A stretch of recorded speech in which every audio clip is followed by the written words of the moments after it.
Kemenangan kedua berhasil diraih timnas Indonesia di kualifikasi Piala Dunia 2026 zona Asia Grup C. Bahrain harus pulang tanpa poin setelah timnas Garuda menang 1-0 di pertandingan ke-8 Grup C.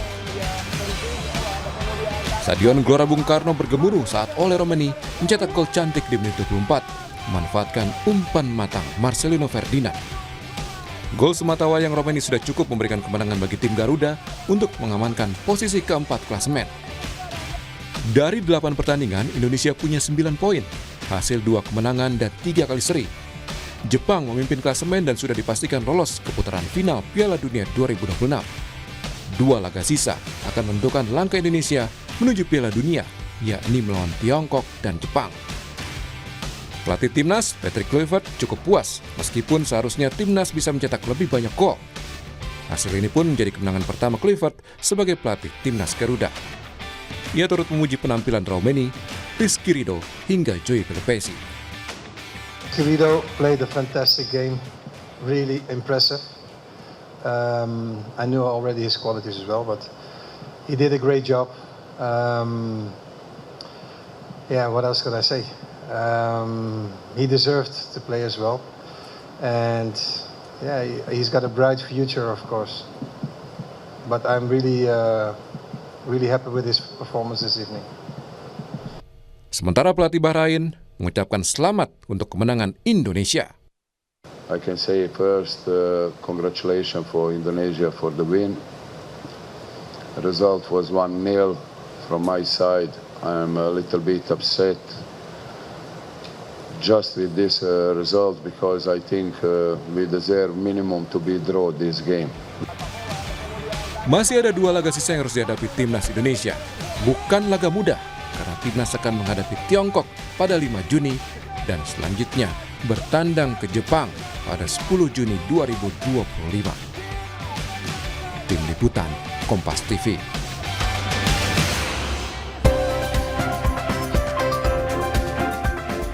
Saudara, kemenangan penting diraih timnas atas Bahrain. Kemenangan yang menjaga asa Indonesia untuk lolos ke Piala Dunia 2026.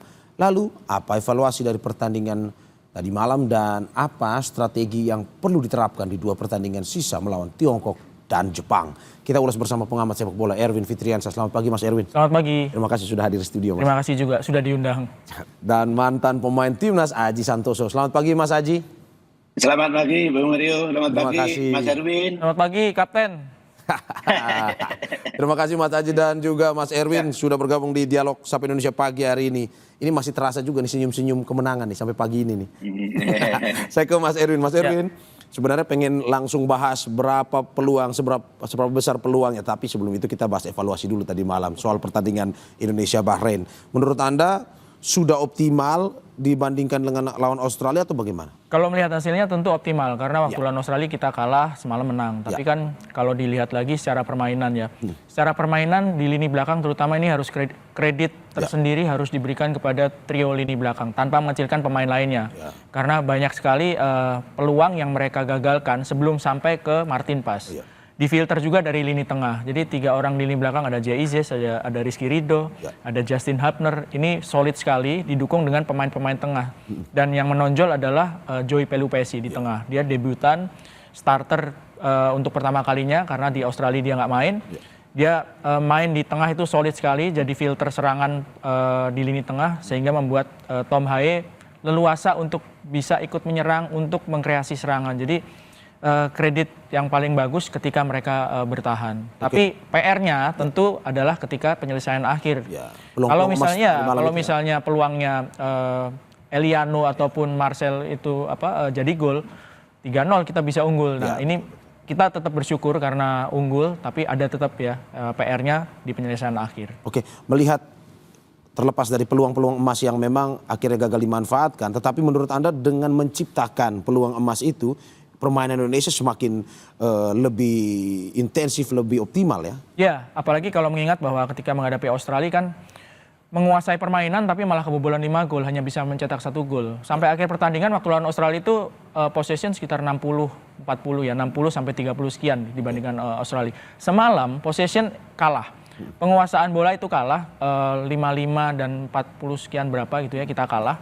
lalu operan juga kalah, Ya. operan sukses juga kalah, jumlah tendangan ke gawang itu sama. Jadi dalam aspek serangan itu Indonesia sebetulnya kalah, tapi bisa bermain lebih efektif. Aspek bertahannya yang bagus, interceptnya lebih banyak, lalu halauannya juga lebih banyak, clearance-nya lebih banyak. Jadi kelihatan sekali di sektor defending itu Indonesia improve sekali semalam. Mungkin juga karena karakter lawannya juga beda ya. Kalau Australia kan memang harus diakui meskipun mereka nggak diperkuat beberapa pemain utamanya, intinya, ya. tapi mereka banyak yang bermain di Eropa, mereka sudah langganan Piala Dunia, bermain di kandang juga. Ya. Saya lihat semalam Bahrain cukup nggak bisa bermain lepas karena mungkin juga karena tekanan dari supporter Indonesia yang luar biasa semalam dukungannya kan. Iya, membuat Bahrain juga akhirnya gugup ya. Iya. Saya ke Mas Aji. Mas Aji, bagaimana melihat pertandingan semalam? Sudah puas 1-0 atau sebenarnya Indonesia bisa lebih tambah banyak gol semalam nih? Iya, yang pertama tentunya kita ucapkan selamat buat tim kita yang mana dalam pertandingan kemarin kita bisa menang dan saya yakin supporter sangat bahagia, tidurnya juga bisa nyenyak ya. Tapi memang apa yang dikatakan oleh Mas Erwin tadi betul. Jadi sebenarnya kalau kita melihat dari pertandingan pertama lawan Australia itu, kita memang sistem pertahanan kita sangat buruk. Gol ke-1 sampai ke-4 itu semua kesalahan dari pemain-pemain kita sendiri. Yang berikutnya pertandingan kemarin dengan menggunakan formasi yang berbeda. Mereka di Australia menggunakan 4-3-3, kemarin itu menggunakan 3-4-2-1. Ya. Dan trio pemain belakang kita, terutama Rizky Ridho tampil sangat luar biasa. Jadi sangat tidak salah kalau pelatih tersebut memberi kesempatan sebagai starter line up untuk Rizky Ridho. Terbukti dia menang melakukan duel-duel, beberapa kali melakukan intercept yang sangat bagus. Anak ini memang memiliki kualitas sangat bagus. Cuman sayang setelah ada perbaikan dari sistem pertahanan kita, organisasi pertahanan kita dari Australia, kemarin pertahanan cukup bagus. Cuman kembali lagi sekarang yang menjadi permasalahan adalah finishing. Ya, finishing itu kemarin kalau Marcelino sama pemain pengganti itu bisa cetak gol 3-0 itu lebih safe, lebih aman itu ya. Tapi jangan, saya sih kemarin juga begitu masuknya Ricky Kambuaya, saya sangat yakin tim ini lebih hidup dan itu terbukti ketika Ricky Kambuaya masuk, dia memberikan akses yang sangat bagus. Itu sayang memang tidak jadi gol. Ini yang menjadi PR sekarang ke depan adalah sistem organisasi pertahanan tetap dipertahankan. Yang menjadi PR adalah finishing pemain depan sekarang. Oke, berarti Anda setuju Mas Aji bahwa pertahanan kita saat ini lebih baik ketimbang melawan Australia? Ya, cukup solid. Pemain tim Bahrain hanya sekali aja mendapatkan peluang, itu pun bukan peluang emas, jajan di-heading crossing dari samping kiri pertahanan kita, di-heading oleh lawan, tapi bolanya masih ke samping. Tapi secara keseluruhan organisasi pertahanan juga bagus, lini tengah pun juga melakukan duel-duel cukup bagus, meskipun memang penguasaan bola lebih banyak di Bahrain, tapi efektivitas lebih bagus daripada kita. Kita ada peluang di mana peluang gol terjadi itu melalui 3 sentuhan. Tom Haye memberikan diagonal long pass, Marcelino muncul, Marcelino kontrol sekali dan memberikan umpan ke Romi dan cetak gol. Seperti itu, Bung. Oke, saya ke Mas Erwin. Mas Erwin, kalau kita melihat kemarin bahwa ada di babak kedua, bagaimana kita melihat sepertinya Indonesia mulai agak sedikit kelelahan dalam arti bahwa sebelum pergantian pemain baru datang masuk untuk menggantikan, bahwa memang setengah permainan itu ya Indonesia seperti kelelahan untuk melakukan penyerangan. Susah benteng pertahanan dari pemain Bahrain pun bisa menjaga, walaupun sebenarnya Bahrain pun juga ya agak susah juga untuk menembus benteng kita. Menurut Anda seperti apa ini? Ya, kita melihat. Ya, sebelum masuk ke situ saya mau nambahin sedikit. Rizky Ridho sama Marcelino itu bekas anak buahnya Cak Aji waktu di Persebaya. Jadi salah satu yang menemukan bakat dan memberikan kepercayaan Rizky Ridho sama Marcelino itu ya Aji Santoso yang sekarang ada di ini. Ya, ke pertanyaan itu tadi, memang wajar ya kalau misalnya ada penurunan permainan karena intensitas tinggi, terutama di babak pertama. Babak pertama itu bisa dibilang Bahrain diisolir ya untuk melakukan serangan ke gawang Martin Paes. Mereka bisa main, tapi ketika masuk ke kotak penalti itu mereka nggak punya kesempatan banyak. Jadi di babak kedua wajar kalau karena intensitas tinggi terus permainannya jadi agak menurun pemain-pemain Indonesia. Tapi yang harus diberikan kredit adalah ada kejelian dari tim pelatih Indonesia untuk menurunkan pemain-pemain ini seperti Ricky Kambuaya, lalu ada Eliano. Ini 2 orang pemain yang dimasukkan babak kedua, termasuk Ivar ya. Ini kelihatan sekali perannya gitu ya. Sehingga Bahrain juga nggak berani untuk terus-menerus membuka serangan gitu. Karena efek dari Ricky serta Eliano ini juga ketika menyerang mereka juga cukup tajam dan menghasilkan ancaman kan. Satu peluang tadi dibikin oleh Eliano hasil dari umpan Ricky Kambuaya. Jadi pergantian pemain yang tepat dari tim pelatih, kejelian pemain, memasukkan pemain dan langsung tune in ke dalam permainan itu sebuah hal yang menjadi kredit juga ya. Jadi Indonesia menjadi bangkit lagi di babak kedua. Bahrainnya juga keder juga kalau mau nyerang terus gitu. Mereka juga pasti takut dengan pemain-pemain baru itu. Oke, saya ke Mas Haji. Mas Haji, Anda pernah berada di lapangan ketika bagaimana ribuan penonton menyaksikan pertandingan tersebut, puluhan ribu menyorakkan nama Indonesia dan juga nama Anda. Bagaimana atmosfer itu bisa mempengaruhi sebenarnya permainan teman-teman timnas untuk semakin lebih semangat, semakin lebih optimal dalam bermain?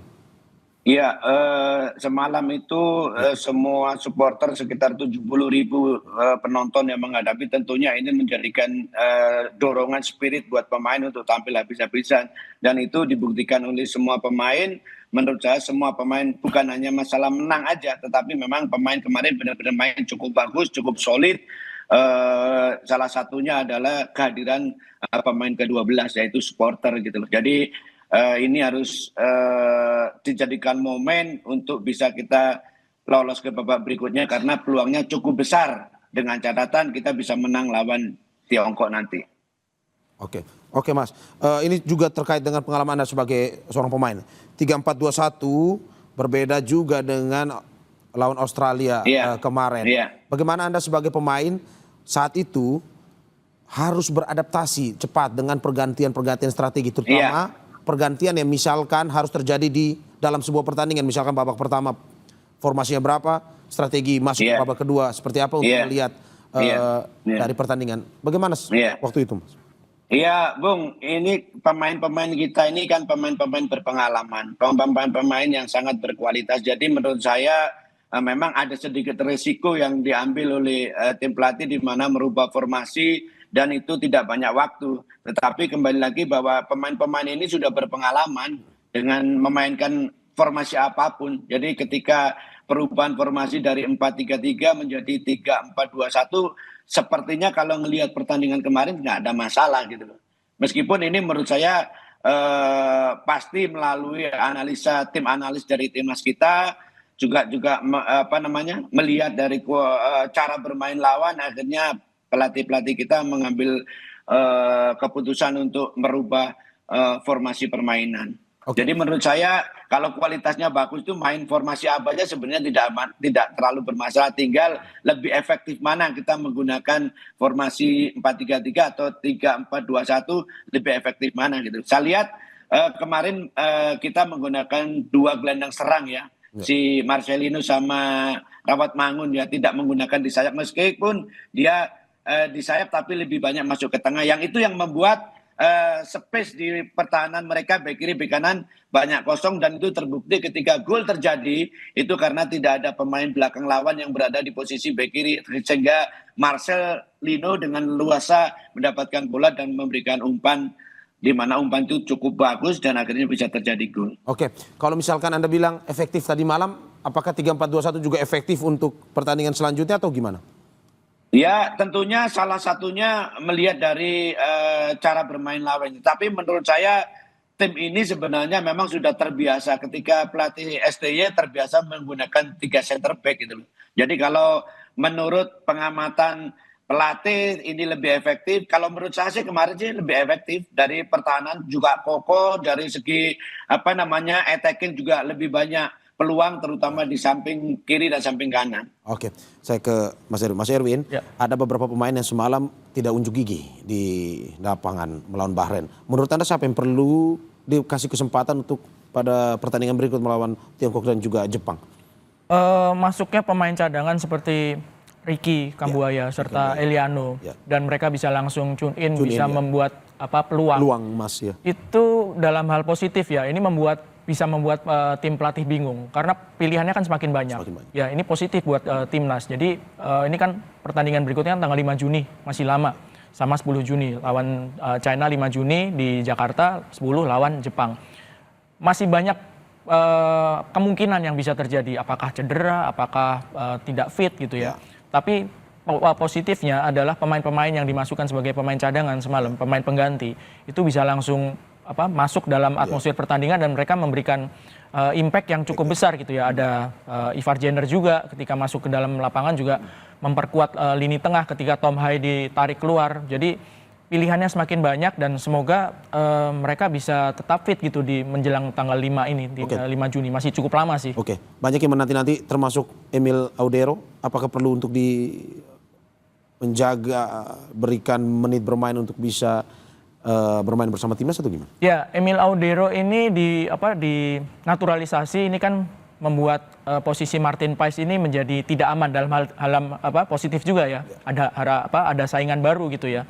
Dan sebelum menghadapi Bahrain semalam kan sebetulnya ada kabar bahwa kayaknya Emil Audero bakalan dikasih kesempatan nih gitu. Tapi ya itu tadi bahwa pilihan Patrick Kluivert dan Martin Paes ini juga posisinya sangat aman gitu ya. Jarang sekali sebenarnya kalau misalnya kiper utama itu kalau nggak cedera atau akumulasi kartu diganti sama kiper cadangannya itu. Jadi perlu juga kan Emil Audero untuk bermain beradaptasi dengan pemain-pemain di sekitarnya. 3 back di depannya itu kan Martin Paes jelas lebih familiar karena sudah beberapa kali main bareng dengan Jai Izes dan kawan-kawan di lini belakang.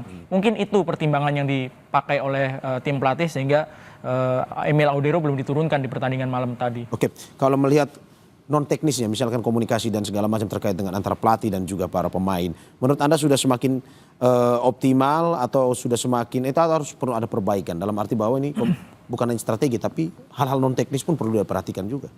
Kalau ngelihat dari pertandingan semalam sih nggak ada masalah ya. Baik Coach Patrick ataupun asisten pelatih lain, ada Alex Pastur, ada Denny Lanzat juga sama-sama memberikan instruksi dengan caranya masing-masing. Saya pikir nggak ada masalah. Dan kalau bicara non teknis sebetulnya setelah kalah lawan Australia itu kan kondisi yang sangat berat dihadapi oleh pemain, oleh tim ya, oleh tim pelatih, oleh pemain. Karena apa? Harapannya kan memetik hasil positif di Australia, tapi malah kalah telak seperti itu. Harus main di kandang sendiri, dukungan penonton itu kalau nggak di-manage dengan baik, dengan mental yang baik, itu kan bisa menjadi tekanan. Nah semalam itu ya sepertinya pemain-pemain bisa memanage mental bertandingnya, menjadikan dukungan itu menjadi sesuatu yang positif bukan sebagai beban gitu. Jadi faktor non teknisnya itu juga yang memegang peranan sih menurut saya. Oke, saya ke Mas Haji. Mas Haji, untuk melawan Tiongkok persiapan seperti apa yang perlu dilakukan dan lini mana saja dari evaluasi tadi malam yang sepertinya harus menambah daya gedor nih? Iya, yang pertama pertandingannya masih cukup jauh ya, tanggal 5 Juni ya kalau nggak salah ya. Tentunya ini punya punya waktu untuk memperbaiki tim ini. Menurut saya sih dengan formasi kemarin itu cukup bagus kalau kita ngelihat hasil dan cara bermain juga oke. Menurut saya berarti ini tinggal dimantapkan lagi karena kemarin waktu pulang dari Australia kan waktunya kan tidak banyak, paling latihan hanya 2-3 kali. Itu pun latihan pertama pasti melakukan recovery training karena kondisi pemain masih dalam kondisi yang capek kan, banyak asam laktat setelah bermain dengan Australia. Menurut saya ini komposisi ini perlu dipertahankan dan perlu dipertajam, perlu dimatangkan. Baik bagaimana organisasi pertahanan, baik bagaimana organisasi penyerangan, baik bagaimana kalau kita lagi possession.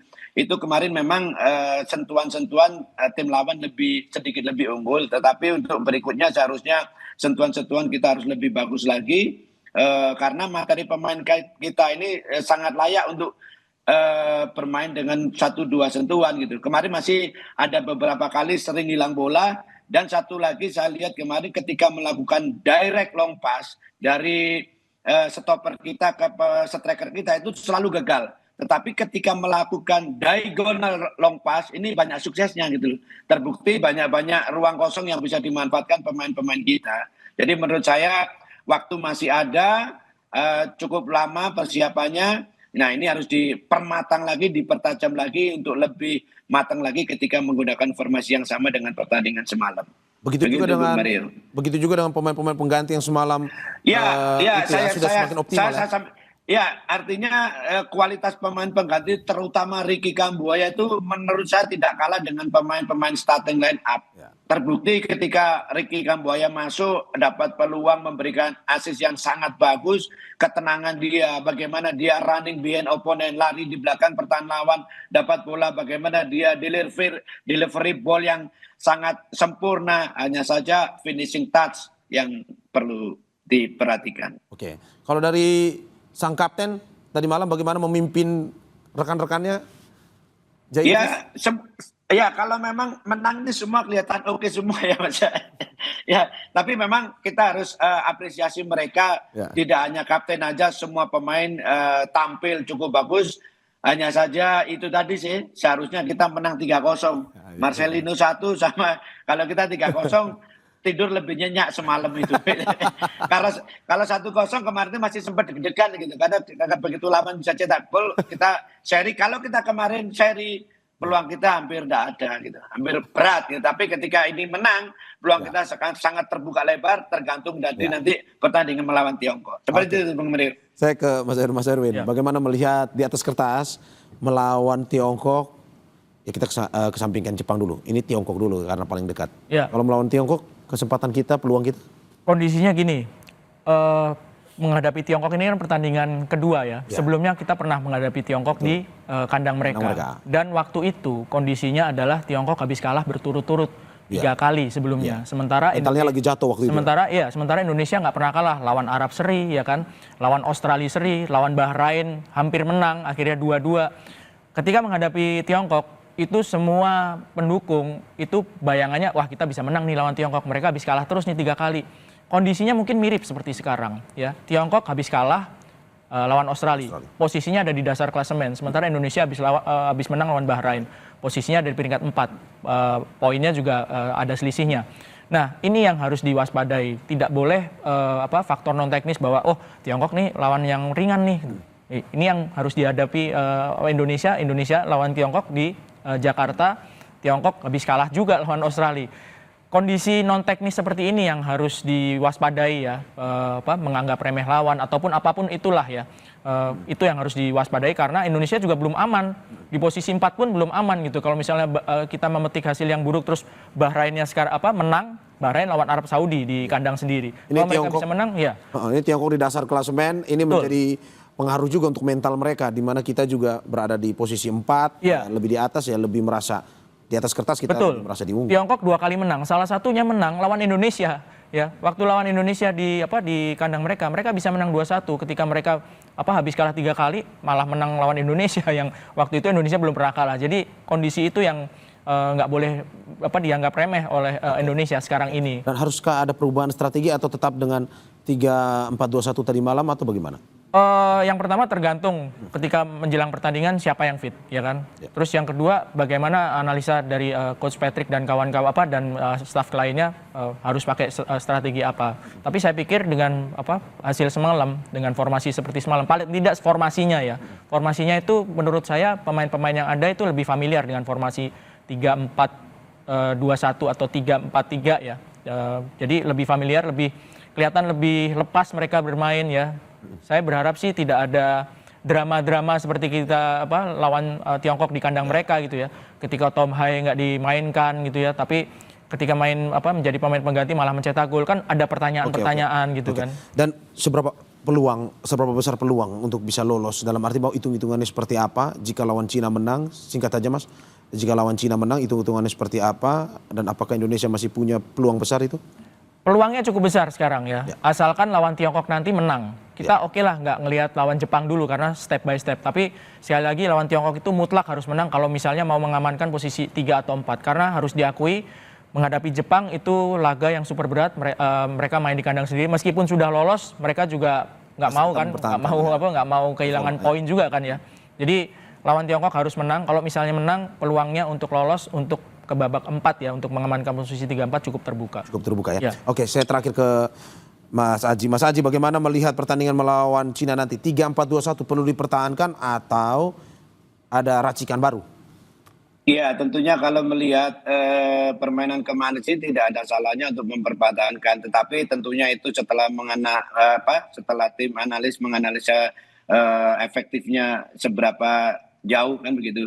Yang kedua, kalau kita berbicara masalah peluang, apa yang dikatakan oleh Mas Erwin tadi benar, Pak. Yang penting adalah ketika nanti melawan Tiongkok kita menang, kita sudah memastikan di posisi keempat. Ya. Gitu loh, karena Bahrain tinggal 2 pertandingan melawan Arab Saudi dan terakhir melawan Tiongkok. Jadi kalaupun kita menang lawan Tiongkok, terus kita kalah lawan Jepang, sedangkan dua-duanya Bahrain menang, kita menang head to head gitu. Ya. Karena ketika main di kandang Bahrain 2-2, kemarin kita menang 1-0. Jadi pertandingan penentuan lolos tidaknya itu tentunya melawan Tiongkok nanti. Kalau menang sudah pasti lolos, 100% pasti lolos. Karena tidak terkejar dengan head to head oleh Bahrain dan Indonesia. Seperti itu, Bung Mario. Oke, terakhir Mas Haji, bagaimana melihat tadi sudah membahas dengan Mas Erwin terkait dengan apa yang harus dilakukan, evaluasi dilakukan oleh timnas karena kemarin ada fisik yang kurang optimal di babak kedua dan segala macam. Apa sebagai mantan pemain apa yang harus dilakukan? Iya, yang pertama kemarin itu dalam kondisi normal. Artinya ketika tim kita sudah leading, babak kedua terus kenapa kita lebih banyak diserang karena memang mereka pemain lawan itu keluar menyerang untuk mengejar ketertinggalan, sedangkan kita lebih banyak defend. Ya? Yes, bukan berarti tenaga mereka habis, enggak. Karena itu memang kondisi normal di dalam sepak bola, ketika kita menang mencoba mempertahankan, sedangkan lawan yang tertinggal mencoba untuk mengejar. Jadi menurut saya oke, kalau kelelahan pasti karena kemarin main dari awal sampai 90 menit melakukan tempo yang tinggi dan kita terlihat Rizky Ridho juga sedikit ada kram-kram sedikit, itu normal, tetapi secara keseluruhan kita apresiasi lah perjuangan pemain-pemain kita semalam. Oke, terima kasih Bapak-bapak pengamat sepak bola Erwin Fitriansyah dan juga mantan pemain timnas Aji Santoso atas apa yang disampaikan, semoga memberikan semangat optimis dan juga selalu bisa tidur nyenyak ya Mas ya. Menang untuk tim Garuda. Amin. Selamat menikmati 3 poin. Oke, terima kasih. Sehat-sehat selalu Selamat, Bapak. Mas Arwin. Terima kasih Mas.